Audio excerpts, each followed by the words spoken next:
On today's show, we continue our prospect pool rankings. We'll look at teams 26 through 24, namely Ottawa, LA, and New Jersey, on today's episode of Locked On NHL Prospects.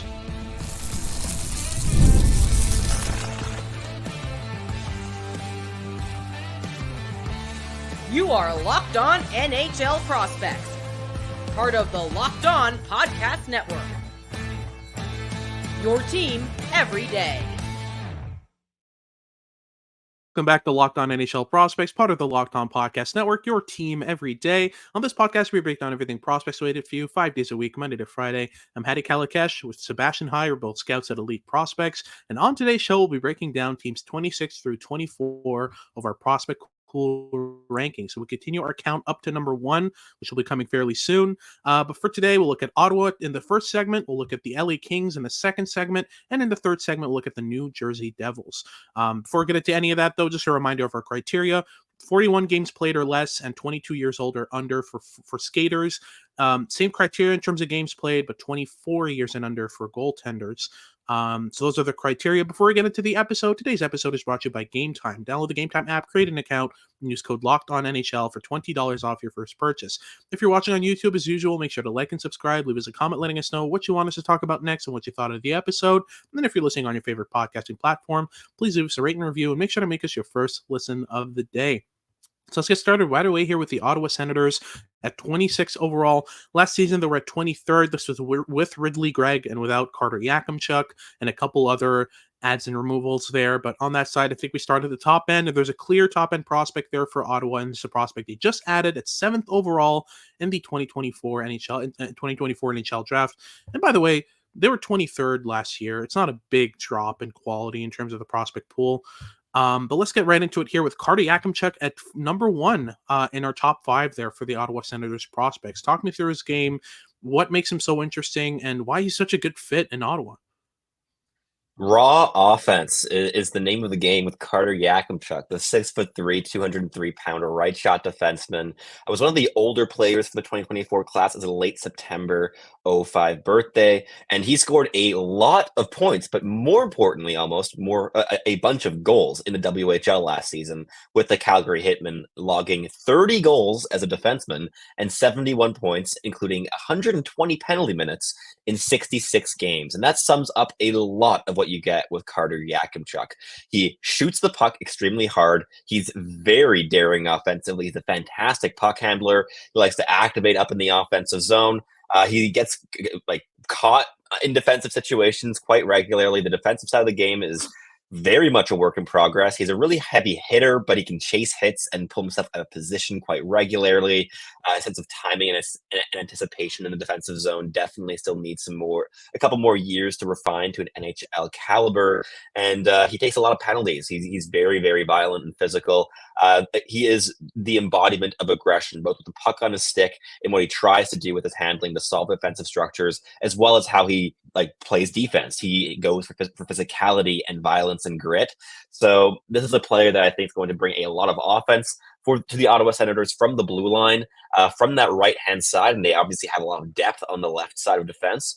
But he's not going to be the player that shores up the defensive side of things, which they have been looking for as well. Ottawa's defense has been rather porous in the last couple seasons, and Carter Yakemchuk will not be the player that reinvigorates that defense in terms of stopping high danger chances, but he will be adding a lot of offense to the equation and definitely has some very clear top 4 upside. In that offensive role, he could be a first power play quarterback. If he's insulated on a top pairing, I could see it happening, and I think Jake Sanderson would be a fantastic stylistic complement to Carter Yakemchuk. So a lot to like with Yakemchuk as a player. He's very exciting. He's very fun. He's going to be a fan favorite. Gets the fans out of their seats. But definitely still makes some mistakes along the way too. So he's our top prospect for the Senators, and there is, in terms of upside and skill, a definite drop-off after this number 1 slot, but we're still very big fans of the play that we have ranked here at number 2. So Hattie, talk me through a really big and extraordinarily toolsy forward who was picked in the middle rounds of the same 2024 draft class in Javon Moore. Absolutely. So Javon Moore, he was clocked in at 6'4.5" at the combine. well over 200 pounds. Played the entire year pretty much with Minnetonka in the Minnesota and high school circuit in the U.S. And he's a very interesting player because yes, he's big, yes, he's physical, but he's got a bunch of sneaky soft skill. He's a great passer, he's a great stick handler. Uses his frame really well to protect pucks along the boards. He doesn't over rely on his frame either. He's able to use his mechanics to win battles, get under opponents' sticks. Kind of uses his mechanics to win battles on their own. I think he'd be just as effective if he was 6 foot, which makes him really interesting because usually those types of guys, you see them make the jump early. You see them play USHL minutes fairly early in their career. He's tied to the Sioux Falls Stampede in the USHL, so he's probably going to be playing at that level next year. And then it's just up from there. I think he's got a really raw toolkit. He's still got a lot of things to figure out in terms of hockey sense, in terms of kind of reading plays, anticipating play a bit better. But these types of big, skilled, raw forwards, they have two directions. Either they stay the same or they just skyrocket in terms of progression. I'd expect the latter for Javon Moore. I'm pretty high on his ability to develop into a good player. So I'm excited to see where he goes and what his progression is going to be from here. But talk me through the one goalie we have on this list for the Ottawa Senators, and it's a pretty good one. Matt Sogard is still eligible. Under 41 NHL games played. He's 23, so he makes a cut in terms of what we're looking for goalies there. So talk me through his game, where he's played, what he's done since, just the overall description. Yeah, he's been a really steady presence in Belleville in the AHL for the last 3 seasons already. This is a 6'7", 198-pound left-catching goaltender who was drafted in the second round, 37th overall in 2019 by the Ottawa Senators. And this past season, he played 32 games in Belleville, put up a .916 save percentage. Also got into 6 NHL games where he put up an .859, which wasn't the strongest, but Ottawa had a lot of struggles in net last season as a whole. He already has 3 full AHL seasons under his belt in terms of splitting the crease throughout those years. And obviously a very toolsy, massive goaltender who moves around his crease pretty well for his size, especially going into the butterfly. He's pretty athletic and definitely a goaltender that Ottawa has a lot of hope for. And especially now with the acquisition of Linus Ullmark, there's a lot less haste in trying to rush him to the NHL. And I think that playing the patient waiting game with Sogard could really bear some interesting fruits with him down the road in terms of becoming a potential 1A, 1B type of goaltender. Give him maybe 2 more years of development, but I think he's on a good track. And while I don't think he's going to be like a perennial all-star or anything from the crease, I do think that there's a decent amount of quality with this player. But next we have Zach Stapchuk, a really intense player who just played his first season in the AHL last year, logging 17 goals and 28 points for the Belleville Senators in a middle 6 role. He can play a center, he can play on the wing. He's a really good checking forward. There's a lot of elements in his game that project very easily to the NHL with how he approaches the game. He's gritty, he's intense, he never takes his foot off the gas. He's middle driven, decent shot, scores mainly from around the net front. A lot to like in this player and his projection. But talk me through the final player here in our top 5 before we jump into the honorable mentions, because it's a player that you watched a decent amount, and I think a lot of us watched him a decent amount last season on the Saginaw Spirit run to the Memorial Cup. So talk me through Jorian Donovan. Yeah, I'll keep it quick. Very good skater. Pretty decent skill across the board, whether that's defensively or offensively. He's very much an anticipatory force on the ice. He doesn't really react. He's more of the proactive kind of place myself ahead of play and kind of shut it down type of player. So I really like his game overall on that side.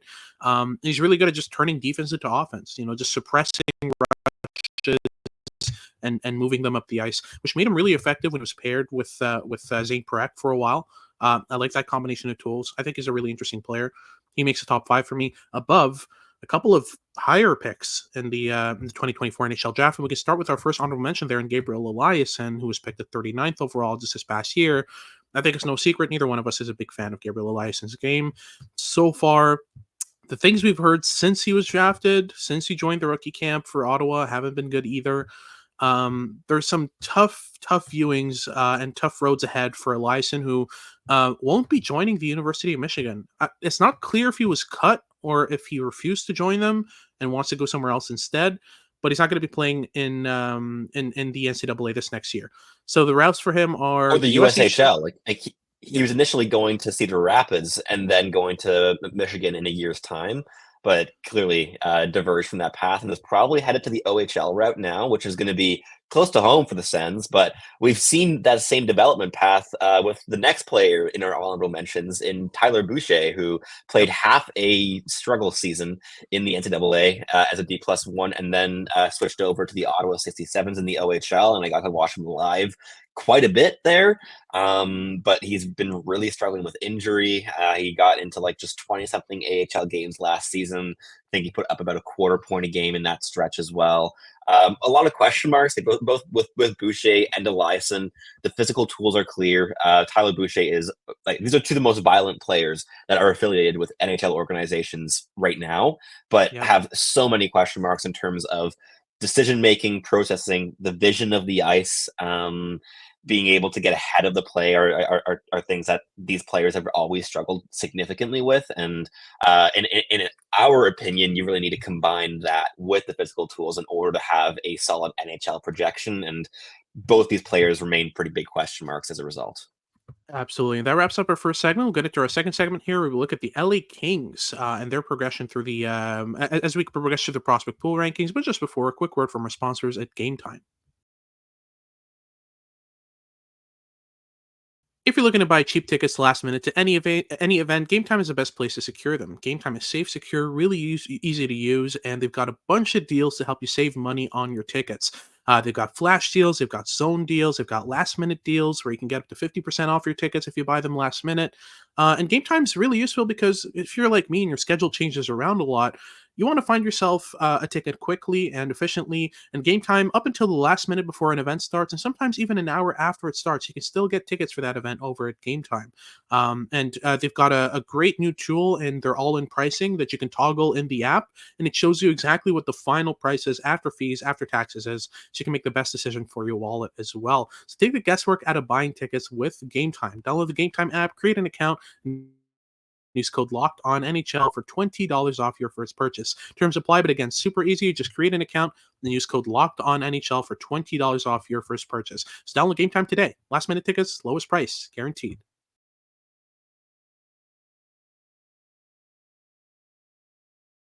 Alrighty, so moving right on to our second segment, we'll be looking at the LA Kings, who are the 25th team in our prospect pool rankings. Last year they were at 15th with a couple extra pieces there to work with. But they still had an interesting couple of years of drafting there, and I think they're worth talking about. And nothing changes here at number one.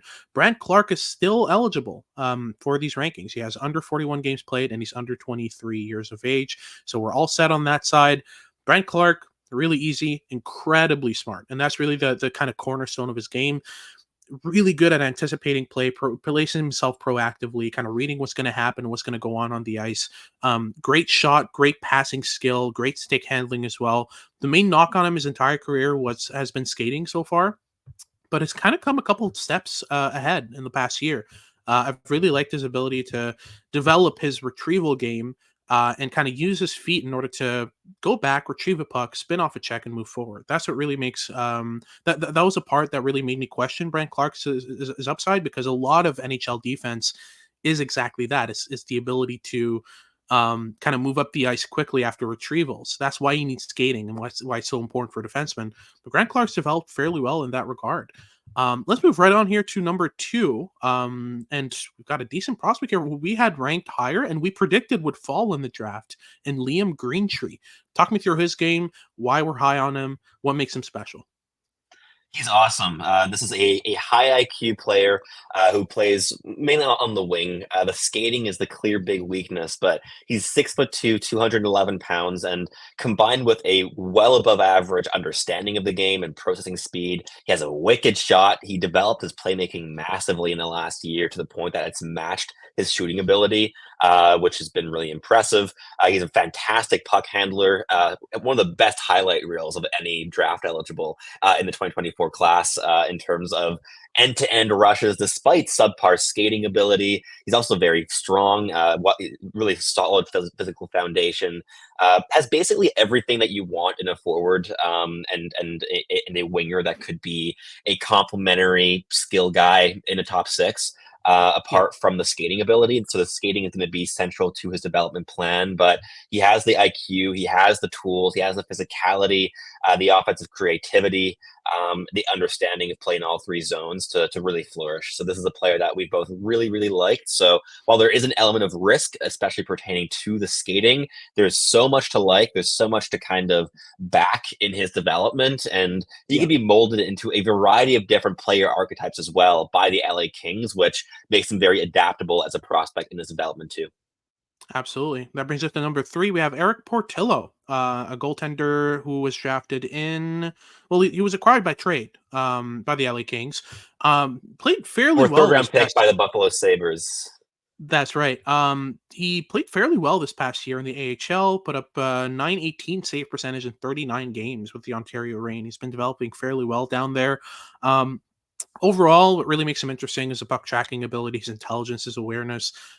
He's a fairly athletic goalie with decent skating, decent footwork. So he's got a decent foundation there, and just the numbers overall, they don't lie. He's been developing fairly well, so he's looking really interesting. There's another goalie we're going to talk about in a second who complements him fairly well. I feel like if you took the best of those two, you'd have a really good goaltender. But sandwiched in between those two at number 4, we have Cohen Zemer. Zemer's been developing fairly well as well in the WHL. Definitely a subpar skater. But there's a reason that we like him so much. He's a great shooter, with a shooting mindset. Really, he loves to catch and release. He loves to release one-timers from the half wall. He's really, really, really violent as well. So combining that offensive skill with the physicality is really good. It's just the skating really needs to come a couple steps.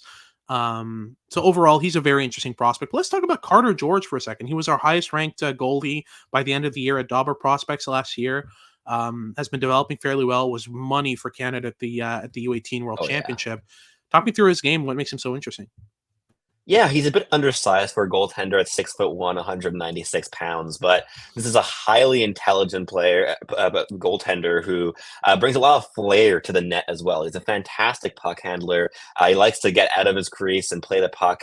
He's one of the best 18-year-old goaltenders I've scouted in the last 3 years at handling the puck behind his own net, and not only avoiding risk in doing so, but creating chances for his teammates, getting the puck up the ice and really sparking the breakout. In terms of his actual shot stopping ability, I think that he's quite technically strong. He's intelligent, good footwork. He keeps a pretty good eye on the puck. His puck tracking is decent. There's a lot to like with him. He's pretty polished, I think, as a whole with his habits in net. But obviously, the physical tools aren't the same as many other goaltenders that are drafted in the top 2 or 3 rounds in every draft. But still, the Thunder Bay native who played with Owen Sound last year, putting up a 907 save percentage in 56 games, I still think is one of the brighter goaltending prospects that were drafted in the last 2 years. And a player that I've just grown to really appreciate due to how he thinks the game in net and how he approaches playing as a goaltender.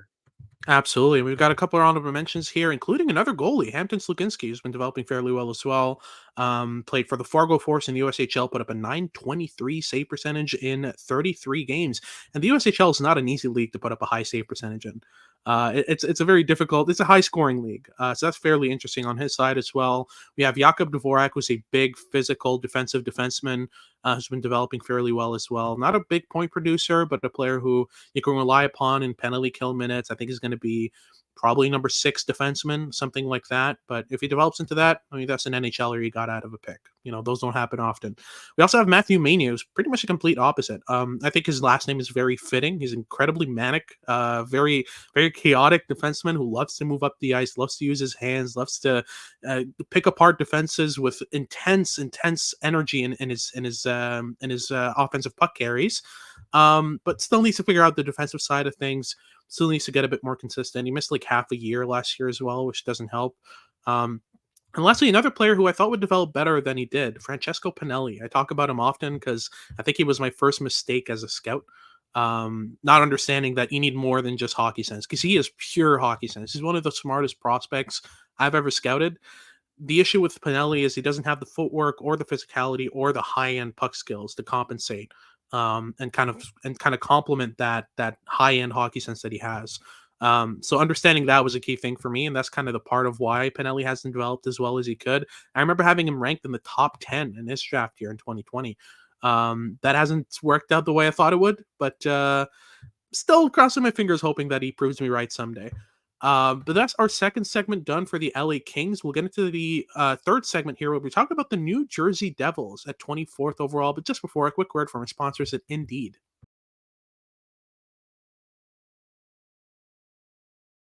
We're driven by the search for better here at Locked On, but when it comes to hiring, the best way to search for a candidate isn't really to search at all. Don't search, match instead with Indeed. If you need to hire, Indeed is the best place to do that. It is your matching and hiring platform with over 350 million global monthly visitors, according to Indeed data, and a matching engine that helps you find quality candidates fast and easily. You can dish up busy work and just use Indeed for scheduling, screening, and messaging all in one place so you can connect with your candidates faster. And it doesn't just help you hire faster. 93% of employers agree that Indeed develops the highest quality matches compared to other job sites, according to a recent Indeed survey. So for me personally, I got my day job through Indeed. It was really useful as an employee to find a job that matches my criteria, matches my qualities.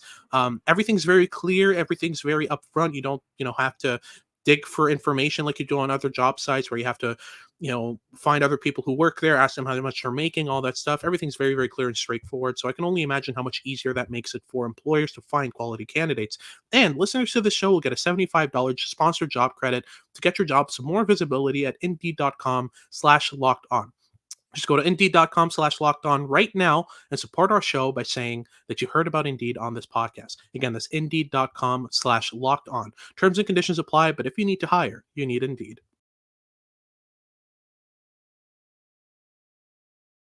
Alrighty, so let's close things off here with our final segment on the New Jersey Devils. They come in at 24 in our prospect rankings, mainly because they're top heavy. They've got a decent top three there. I'd say an okay fourth prospect, and then unfortunately the pool kind of takes a nosedive from there. And in last year's rankings for us, they showed up at 18th overall. So a bit of a drop in quality there with a couple of graduates, including Alex Holtz, who was traded, Luke Hughes as well. That changes things. But they added a very interesting prospect there with their 10th overall pick in Anton Silayev. Take it away on Silayev. You watched him a ton this past year, right? I did, and I think 10th overall is more than reasonable as a range to select this player. I think he's a guy that gave me a lot of pause last season, especially when he was being projected as the slam dunk second overall pick earlier on the draft cycle. But this is an elite moving defenseman. He's 6'7". Yeah, 6'7's right, and probably a top two or best skater in the entire 2024 draft class, barring size, without even accounting for it. So the combination of his ability of moving around the ice with just absolutely devastating physicality. He can smother play into the boards like it's nothing. Really powerful lower body. He can cover a bunch of ice in just about a stride or two. And he played the entirety of last season in the KHL with Torpedo Nizhny Novgorod, putting up 11 points through 63 games. And while the offensive part of his game definitely is not his area of strength, he's definitely a bit hesitant under pressure when he has the puck on his stick. There's a bit of a limitation in creativity and an offensive flair with the puck on his stick as well. But it's in the defensive zone and especially in defending the rush that he truly, truly shines. He's so rangy. He's so big. He takes up half the ice when he's out there, even on the European size rink. But he's an octopus against the rush. He can close his gaps incredibly quickly and was a pain to attack on his side of the ice, even for KHL forwards for the entirety of last season. So a super toolsy defenseman who I think could be a really, really good defense first piece in a top four long term. Whether that happens on a first pairing or a second pairing remains to be seen. I think second pairing is more likely overall, but this is going to be the guy that you put over the boards every time that you have an important penalty kill, whenever you need to just finish off a game, you need to defend a lead with a minute or two left in the game. You're going to send Anton Silayev over the boards, and I think that he's going to be really valuable for the Devils long term, even if his overall point production in his career is not going to be the highest. Absolutely. And that brings us to number two there. It's Seamus Casey joins the ranks here at number two. A 5'10", 170-pound right shot defenseman, so undersized for sure. but one of the smartest and best skaters in the NCAA last year in terms of defensemen. Super, super comfortable with the puck as well. He's a great stick handler, great passer, great shooter. He's definitely an offensive defenseman by trade. Scored 45 points in 40 games with the University of Michigan as their top power play quarterback, as their kind of general from the back end. Really good on breakout passes, really smart in terms of looking off his passes and finding secondary or tertiary passing options to move the puck up the ice and make plays really quick in transition. Overall, I really like his game. I've been a big fan for quite a while. He has all the little details I look for from undersized offensive defensemen, the look-offs, the really good skating, the edge work, the mobility, really great hip flexion as well, which makes it really easy for him to go from a standstill at the blue line, gets 2 quick crossovers, and he covers a lot of ice that way. So he's really evasive as well from the blue line. So a player I think is going to have some decent success in the NHL because of how hard he is to catch with the puck. He's very, very evasive. So I don't think he's going to have a lot of situations where he's going to get clobbered in the NHL. So that makes his progression really, really interesting for me. And overall, I think that and talk about a perfect compliment to Anton Silayev stylistically. absolutely 100% full complete contrast between the two of those. Just very, very different players, which that's why I think that adding Silayev was so key for them. Let's move on to number 3 and Lenny Hemenaho, who is for me one of the smartest players in Europe. He's really, really, really intelligent. And that's what makes his game tick because he's a below average skater for sure. He's big. He's fairly big at 6'1", 195 pounds, but he's not necessarily a physical player in the pure sense because he doesn't get a lot of opportunities to hit. A lot of the hitting opportunities for forwards in the NHL are forechecking opportunities where a defenseman's cutting across you and you manage to just hit him after he gets a pass off, that kind of thing. Hamenaho's footwork actually prevents him from being physical because he can't really catch defenders on the forecheck. So that needs to improve. But man, is his anticipation, his reads, especially on the puck, especially offensively off the puck, are just off the charts. He's a really, really intelligent player with a plus shot, decent handling skill as well. Scored 31 points in 46 games in Liga, which isn't bad for a JAP+1 player. So overall, I like his progression. I like the way he's developed his game as well. It's just the skating needs to come a couple steps. As smart as he is, as good of an off-puck thinker as he is, either needs to ramp up the physicality and lean into that as a skill, or he needs to develop his skating further. Either one will be key to making a pure NHLer out of him. Let's move on to number 4. Josh Philman is still a fairly interesting prospect here at 4th overall in our rankings. Talk me through his game. What makes him so interesting? Yeah, he was a player who dropped in his draft year. He was developing with the Swift Current Broncos in the WHL, and he just played his last season there last year. He's a 6'1", 178-pound left shot, left winger, and he's a player that I've always quite liked in terms of the raw tools. The shooting skills really quite impressive, even if the scoring numbers haven't fully translated just yet in his career, but also above average in terms of intelligence. Like, he's a really nifty, clever player in the offensive zone. I like his active off-puck movement. He's a pretty straight line attacker when he has the puck on a stick in transition, but he's able to leverage his handling ability to get to the inside and to fake defenders towards the outside. But the limited skating ability kind of, limits his transition impact because he is such a straight line player. He depends on those clever little moves to get around defensive opponents because he just doesn't have the straight line speed or the lateral agility to do so. So I definitely think there's still some hurdles in his development to come, but with his level of intelligence, with the good shot, the decent the flashes of physicality in his game as well, there's a lot to like in this player, but I definitely think that there's a significant drop-off here from 3rd to 4th in the New Jersey prospect pool. For sure. And I think it drops off even further here. At number 5, we have Topias Villain. 6'1", 195 pounds. He was drafted 129th overall in the 2021 NHL draft. This is a plus skater with size. He played the pretty much a full season last year with Utica in the AHL, scored 29 points in 54 games. I think he's very much improved his ability to pass pucks up the ice, to be involved on the breakout. He's a surprisingly decent handler as well. He's able to move past one layer of pressure and kind of get behind defenses either when transitioning the puck. For example, if a forward's forechecking hard on him, he's able to deke through him. Or sometimes even at the blue line, there are some situations where he'll make a nifty move to the backhand at the blue line to kind of activate down the boards and make a play happen that way. So there are some interesting tools to work with here with Villain, but first and foremost, he's mainly a defensive specialist. He played a lot of penalty kill minutes, especially in his draft year, especially in his draft plus one. I like the offensive progression though in the AHL so far. The kind of unexpected progression in scoring. I never thought Villain would ever crack 20 points even in the AHL. So this is a great progression for him. And a couple honorable mentions to close things off. We have Ethan Edwards, an undersized left shot defenseman, 22 years old, scored 10 points in 21 games with Michigan. Still needs to progress, but the passing, handling, and skating are really, really good. We also have Mikhail Yegorov, a 6'4" goaltender. Not going to go into too much detail on him because they're goalies and goalies are voodoo, but I really like his ability to manipulate his depth to either stay deep on close-up shots or to challenge players when it's one-on-one. So he uses his depth really well. And finally, Herman Traff, who's a prospect who you're a big fan of. Yeah.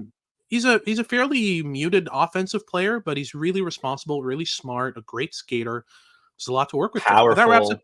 Powerful. Yeah. Absolutely. He's But fun. that wraps up. Absolutely. But that wraps up our episode. Thank you very much for tuning in. If you're watching on YouTube, remember to like and subscribe. Leave us a comment letting us know what you want us to talk about next. And if you're listening on your favorite podcasting platform, as usual, please leave us a rating and review and make sure to make us your first listen of the day. For your second listen of the day, make sure to check out Locked On Sports Today. They've got all your news and updates about what's going on around sports. And make sure to tune in for our next shows as we continue our prospect pool rankings and work our way up to the best prospect pool in the NHL. This has been Hattie Kalakash with Sebastian High, and we hope you tune in next time.